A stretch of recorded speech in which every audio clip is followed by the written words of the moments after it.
So I do this basically since 2019. I like it because it's a game, but I also want to see that it's paying off. The first year was about 27 deals. Okay. The second year was about 30 deals. And now it works regularly without me. Yeah.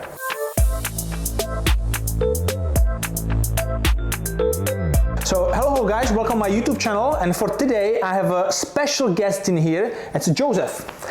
Hi Jozef. Hello everyone. Hi Vincent. Well, hi. Thank you very much for having me on your channel. Yeah. And I'm excited to see what we can offer to our viewers. Yeah, perfect. Thank you very much for coming, because I know you are very busy and it's very difficult to catch you. So I'll just be asking Jozef the questions so you can tell your story and what is it you are doing. So yeah, so maybe we can start from beginning. Like, when did you start in a property and what is it you do? Yeah, so it's exactly as you say, deal sourcing is very busy. All the time, phone is always on, and there is always clients and always some other sourcers who work with us bringing in some properties. So I do this basically since 2019, since September. I opened my sourcing agency at that time, and yeah, it's almost 3 years now. I keep up with it as a full-time job, yeah, it's true. I think we started in a similar time, I remember. Yeah, I started in January 2020. Yeah. Okay, so and why have you decided to start with deal sourcing? Yeah, it's also a good question, because previously I used to have a cleaning business. So I had a company with 20 employees. We had about 120 clients here in Edinburgh, nurseries, offices, domestic clients. So we were just doing the cleaning. And I remember very well at that time that it was eating up lots of my time. So it was a constant responsibility. You had, so imagine you have your employees, you have your staff members, and then it's enough that one key person goes away from the business or life circumstances changes, and suddenly you have a big problem, because you have to service your 120 clients, and there is, lots of daily work that you have to do. And although our turnover was quite good, I mean, it wasn't very bad financially, but then I had looked how much I earned personally, and me and for my family, so it wasn't actually paying that much off. So you imagine you have lots of responsibility, you have lots of work, but then in the end of the day you don't actually earn that well, because all the money that you get, you pay off, you cover your expenses, your employees. So, and of course employees are number one importance in the business, so they have to live well and you have to pay them well. So I was thinking to do something where I still take full responsibility and work hard. I am, working hard, and I guess we are from similar countries, Slovakia, Czech Republic. Yeah. We've been born working, basically. But then I wanted to have a job where I can actually get the reward. So I'm happy to work hard, put all my time in it, but I also want to see that it's paying off. So at that time, I remember went for a crash course with Samuel Litz, and the story that he explained about deal sourcing, that you find a property deal, you stack up the numbers, you do your due diligence and all that, and then you sell it to an investor who pays you once, a one-time fee. That's it, you earn 2,000-3,000 per deal. And you can do that all the months. You can maybe do 3-4 deals in a month. So when I made the numbers, it was better than what I was doing before. So that was the reason why I went for it. To be honest, I didn't really know what to expect or how it realistically will go, because it all sounded very easy. So I just went for it and then kind of made it work. Okay, so you said it sounded easy. So how long did it take you to sell your first deal? It was 3 months. I started in September. The first months I really was spending time with compliance and just learning and getting all the paperwork and the company set up and all that. And I remember my first viewing I done end of September. It was a 7-bedroom HMO in I remember that property very well. And yeah, the first deal I sold in February. So actually I started in September, 1 month's paperwork and just getting set up, and then October, November, December, so it was more than 3 months, and then February where the money came to account.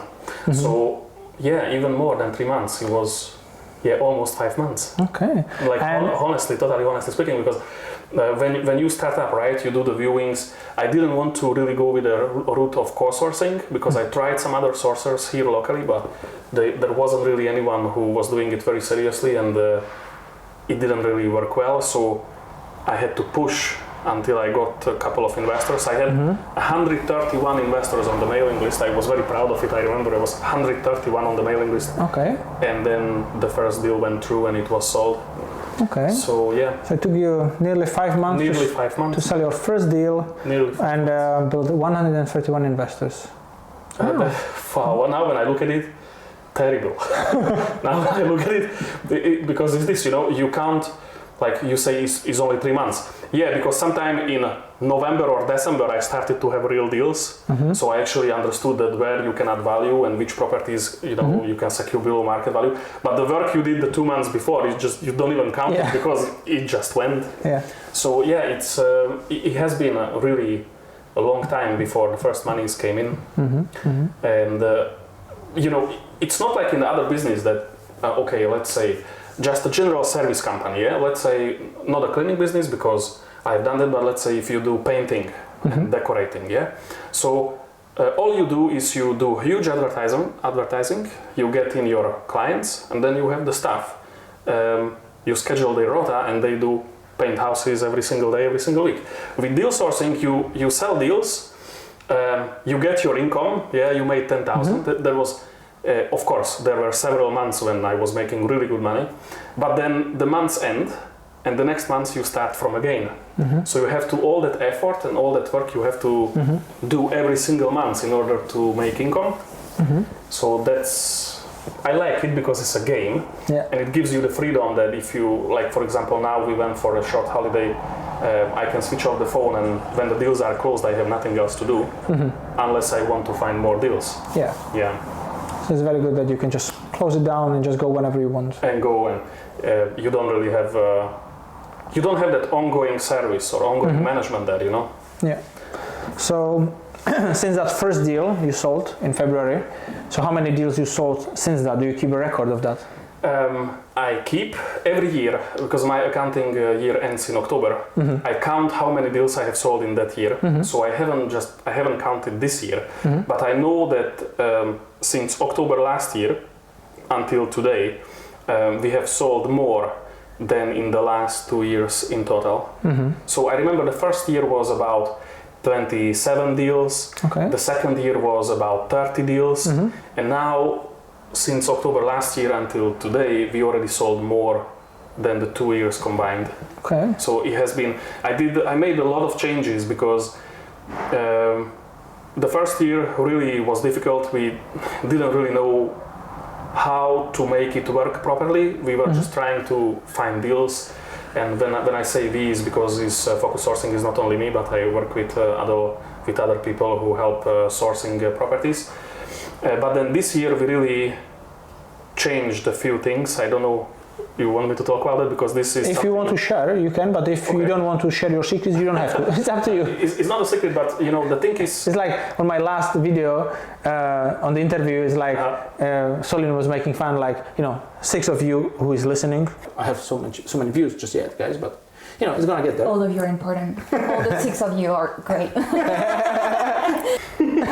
So it's not gonna like all world know, anyway. So it's not that much people watching so far. So I'm going to give some secrets. So the problem with deal sourcing is that you have below market value properties, and you have like your management company is doing rent to SAs. Now these two type of the deals are deals which anyone is happy to pay for. So it's very easy to find investors. So if you have a below market value property, 20, 30,000 below the home report, very easy to sell, right? When you have a holiday let, like for example this one we are now, is also very easy to sell. But then the problem is that how will you actually regularly find these deals? You either have to spend very much on the marketing, which I did. So I made all the mistakes, and I have learned through these mistakes. So if you count how much you spend on the marketing compared to how many below market value deals you get, you may find that you spend more on the marketing than you earn. So we were thinking, what service can we offer to investors, which is actually something that we can realistically do on a weekly basis, and still have clients who are willing to pay for the service. And we figured that there are buy-to-let properties on the market, which are properties in good condition, turnkey investments, with very high cash flow here in Scotland, especially here in Scotland, because for example in Glasgow or in Fife you can find properties with 9+% yield, which is really good for investors. And then I found that there are people usually from South, from London, Kent and that area around. So for them, these buy-to-lets are really great investments because there's no way possible to find similar budget properties down there. Yeah. So I connected these two, and today we have investors who are looking for buy-to-let properties, for turnkey buy-to-let properties. And then we have sourcing agents in each major area in Scotland who are then taking care of these clients. So how it works, we take on a client for a buy-to-let property, we do the viewings on his behalf, we work out the due diligence, we check everything thoroughly and very properly, so the client, wherever he sits, he doesn't have to be in Scotland, he exactly knows what he's buying, and for that service he's happy to pay us a sourcing fee. Now, because of this new setup, we are able to sell 4 to 8 deals regularly every month without a need to find below market value properties or rent to essays. Of course, we have our marketing, so if you are in Livingston, you probably see my Facebook ad because I pay quite a lot for off-market marketing, especially for West Lothian area, and we do get leads from there. Last month we have sold a property in Livingston, 20,000 below the home report. It was sold the same day. I went to view it. Investor found in like 10 minutes. We went to view it evening once again with an investor, shook hands and deal was done. So we still do this kind of deals. We still do rent to essay deals on a regular basis. Last week we have sold a holiday let. We have now one today which we are going to sign the contract. So we are still doing this kind of deals, but then the regularity is in the buy-to-lets. Yeah, and that's the reason why we actually doubled or tripled our production. So, for example, June, 8 deals, 8 properties sold. And is it the sourcing fee, is it similar like to when you sell like a below market value or rent to rents, or is it like around, because an average is like £3,000? Yeah, so we are actually cheaper for those properties. So it's only 1,500 plus VAT. And I think that's a fair price, because for us it's a balance because you don't really have to spend too much time on finding these properties. In average we do 7 to 11 viewings, and then for the investor, because he's not buying a below market value property, he's basically paying for a service that we provide. They went for the viewing, you've done the due diligence, you check everything out. Because for them to travel from London just for a viewing, if they have a especially good job, they might earn more money in that few days they will spend in here. So exactly. Plus they get all the power team. They get the solicitor, a letting agent, a builder, a broker. Many times they don't have anyone who could help them. So the people we work with, they care for the investors. It's a really good setup. Okay. Yeah. That's very good. So, of course, I mean, I do a little bit of deal sourcing myself, not in that huge as you do. And how do you, for example, deal with, what would you give like advice to people with like a time wasters? Do you have some time wasters? Yes, 80%. 80%. It's, the thing is that I find 3 types of investors. So one type of investor which I really like to work with is who appreciates your time. Like he has the money on the account. Usually, here is another secret, is the investors are usually not super rich people who have millions on the account. The ideal investor, and those that are really our best clients, is usually a family person, a family man. He has saved up maybe 35, 40,000. He is living somewhere in England, south of England, and he is looking to build a portfolio of properties for his future, for his kids, for his family. And so that person will appreciate our time. He will work with us as a cooperation. You have this when you go against each other. Like, I'm the investor, I dictate what I want, and then you do whatever I say. No, it never works like that. It's a cooperation. We help each other. We are kind of on the same page. Then you have the other type of investors who are new. They don't really know what exactly they want. They have been on some courses and they have learned about HMOs, about lease options, rent to rent, BRRs, flips, and all that. And so usually what they want is a flip, which is 20,000 below home report, where they can pull all their money out, and it has to be below 40,000 threshold, so they don't pay any tax. And they want to pay the sourcing fee at the completion. So with this type of investors, I don't really know what to do, just because. So if you have an understanding about the market, so there is always a reason why a person would sell the property cheaper than its value. So it's not like you go out and you suddenly have below market value deals. So with this type of investors, I try to educate them. Many times I tell them to go to Vincent for some training. Oh, thanks. because once they understand what they want, and depending how much budget they have, then we can help them. And then you have the third type of investor who is giving lots of questions but never buy anything. So I remember, I have to say, we had an investor on Bespoke for 2 years. I refunded him like 2 months ago, and he had seen all of our deals. He had full disclosure to every single property that we had and never bought anything. And he ended up buying something himself, which wasn't even below market value. It was just a straight buy-to-let that he found himself. So you have to select with who you work. And also another thing is that we charge a fee upfront. So it's not a large fee, but we take a fee upfront, and if investors are not happy to pay that, then unfortunately we can't work together, you know. So upfront, you mean like before, like on the Bespoke now you are talking about, or more like before you present them the full disclosure of the deal? Both. So because we have a mailing list. At the moment we have 1,500 signups, and so we send the deal snapshot to investors.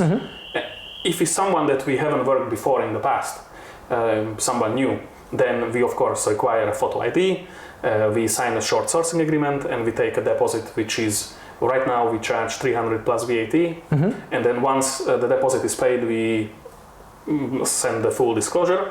On the other side, we also take on investors on Bespoke, which means that we agree on a criteria first, and then we do the viewings on his behalf and try to get in a deal. So in that case, we also charge a fee up front. For these buy-to-lets is 200 plus VAT. If it's a rent-to-rent holiday let or a flip or a BRRR is 500 plus VAT. Okay. But we don't have many investors on Bespoke right now, only those who are looking for buy-to-let properties, because the market, after the pandemic, the restrictions ended, the market became just so hot that it was almost impossible to find anything that could work for a BRRR or for a flip. So we closed all of the investors we had, and I said, okay, now for the time being, we don't actually take on investors for these deals. If we have such deal, it's super easy to sell on the mailing list. It sells in 2 minutes. Okay. So would you have a time to take some other people on the Bespoke if somebody would want to join on your Bespoke service to find some more buy-to-lets, or are you fully? We are very happy to always take on investors for buy-to-let properties, because at the moment we are a team of 5 people, including me.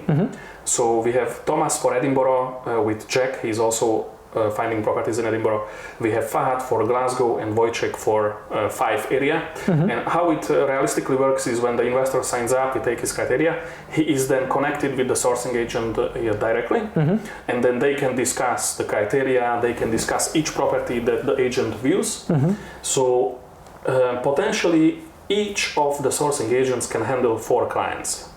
So that means 16 clients. And at the moment, every one of them have a client for who they work. But we still can take on like 8 to 10 clients, of course. Okay. And also you mentioned that you have now 1,500 people on your mailing list. I've seen the post actually, so congratulations. Yeah, thanks. That's very good. So, because a lot of people are asking me this question, like, so how do I build this investor list?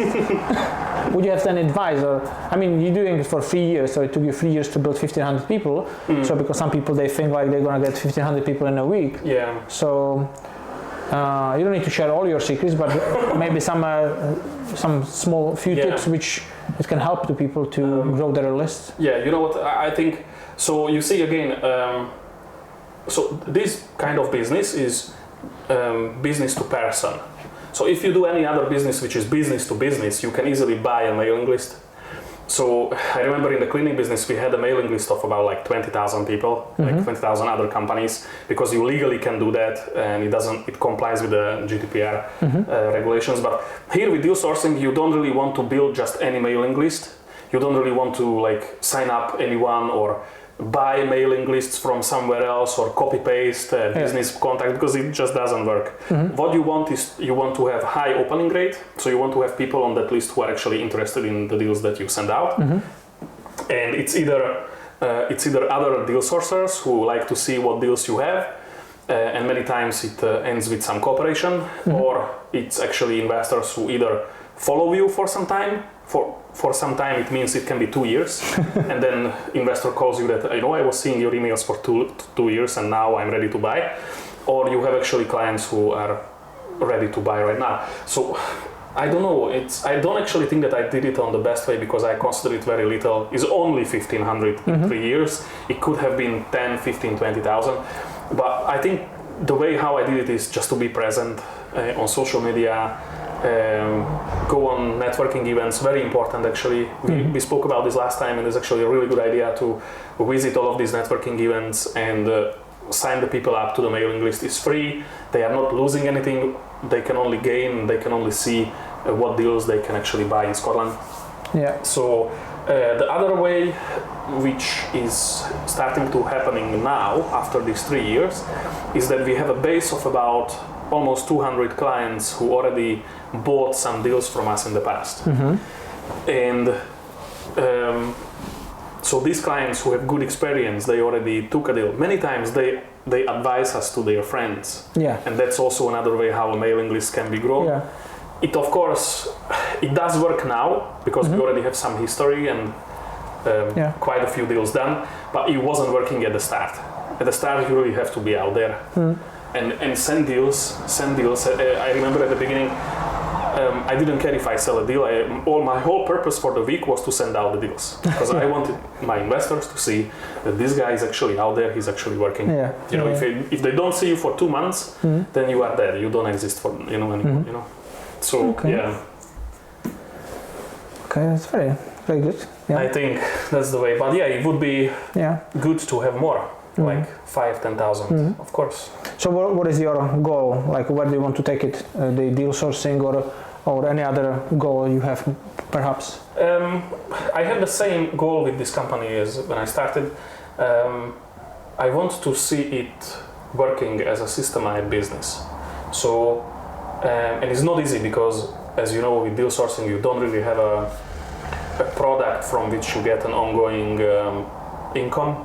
Is one deal sold, that's it. You always need new deals, you always need new investors. But so my goal is to build this buy-to-let service, buy-to-let sourcing, to a level where we have regularly incoming clients, and so our team, which is 4 other guys, they can have a regular job ongoing from months to months, so they don't have to look for any other work or anything, and it can give them good living. So when I see that happening, then there is enough amount of new clients coming in and enough deals to be served to clients. That's where I think I reached my goal. So it's not really, I don't really have a number in my mind, or it's not about the money, or is I'd like to see, of course, the mailing list grow and have at least 5,000 signups, because that it just feels good. But the end goal is to see that the company works regularly, nicely. There is a system without me. Because then you actually... That is a business. That's the business. And you created an entity which works, incoming flow, something happened there, they change it, and it goes out, and then again. So I like to see that happening, And in these 3 years, obviously, you saw so many properties. Are you planning to buy something for yourself to, build your own property portfolio, so you have that income what you provide for investors? Yeah, that's the plan. So the long-term plan is, of course, build my own portfolio and get some good deals for myself too. At the moment, we also plan a lot of traveling. So sometime end of October, beginning of November, we will be off in Bali for 3 months. The last 3 years, really, we did travel a lot. Last year, we spent 2 months on the Caribbean, up and down. So when we are finished with all these travelings and all these back and forth going around the world, then we will start to invest ourselves too. And, and definitely in Scotland, definitely in this area. So that's the long-term plan. So why do you want to invest more in Scotland than in England? Is it because you are here, or? Yeah, it's a good question, because I've been in Newcastle for 7 months. I've been sourcing properties there, but I feel here in Scotland I know what I'm buying. So I have gone through so many deals, even in Edinburgh. I know the streets so well. I could do a taxi driving job because I know almost every street. So I want to be in this area because I know it very well. And also I'm a little bit biased with Scotland because I think our buildings are better construction wise. I don't know, there is very seldom that you have extensive damp in the buildings here. The constructions are more solid compared to the areas I've seen in England, okay? Because of course you have that in England too. And the other thing is, I think the rental market, now if you take Edinburgh, Edinburgh is a capital city. So the demand will always be there. You don't have to worry about really the huge fluctuation because we are a capital city, same as London. So capital appreciation and the rents are always going to be high. So that's of course, for an investment, that's what you are looking for. You know, I'm not really bothered about this cheap investments below 40k and cheap rent, and I don't like to have too much hassle if I don't see the money there, you know, to be honest. So the same with holiday lets. If the property is not cash flowing at least 1,500 a month on average, so I'm a little bit picky. No, that's good. With this, you know. So when you find a deal like that, so investors cannot expect on the mailing list. You keep it. For now, I sell all of them, but in the future I plan. But that's also a question, you know, is that I don't really own properties, so, and I have one rent, let's say, but I have sold almost 200. So I do sell all of these, but then at the time where I see that I don't have to be present in the company myself that much, that there is this service working and going on regularly, of course, that's the moment where I will start to invest myself. And has it ever happened to you that, for example, you sold a deal, they went to buy it, but after something occurred to be bought, and after they've been angry, they wanted sourcing fee back, and the deal didn't complete or anything like that? All kind of situations happened. And so that's another thing is, because you coach, you teach people how to do all this, right? So, you know, what you can teach, what you can show to people is all that way how you actually find the deals, how you work out the due diligence, understand the numbers and all that facts, you can teach that.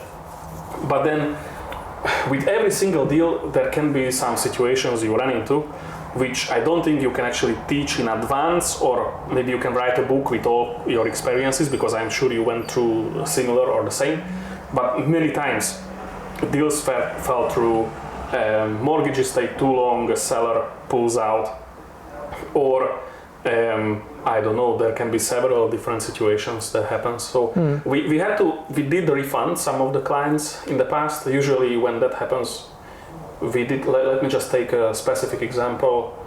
We had one in Edinburgh. It fell through because it was above a shop, above a commercial unit. Even though it was on the third floor, but still for the mortgage lender it wasn't acceptable, so they didn't give a mortgage for that property. So what we did, we just found a replacement.